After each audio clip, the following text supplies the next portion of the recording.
Fala pessoal do canal, tudo bem? Família Costa aqui.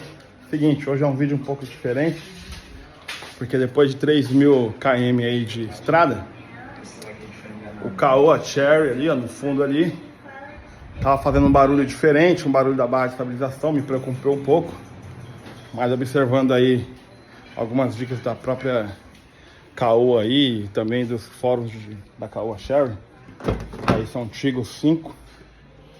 E é o seguinte, tá até a chave daqui, eu não tirei ainda.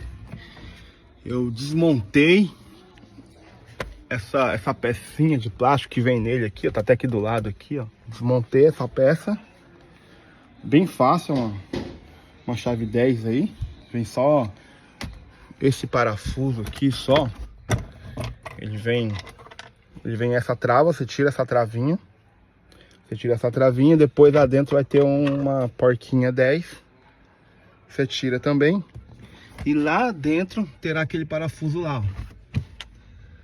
Tá vendo? Ó, vou clarear ali pra vocês verem. Apertei ele. E acabou o barulho aqui da barra de direção. Se o seu volante aí, quando você vira o carro, tá fazendo algum barulho, provavelmente deve ser isso também.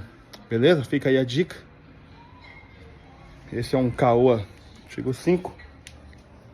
Tiggo 5 Turbo. Um bom carro, mas tava fazendo esse barulhozinho aí que tava me incomodando. E foi bem simples, tranquilo. Forte abraço. O barulho era aqui, ao ligar o carro, quando você movimentava o carro aqui, fazia esse barulho. E agora não está fazendo mais. Beleza, pessoal? Resolvido. Forte abraço.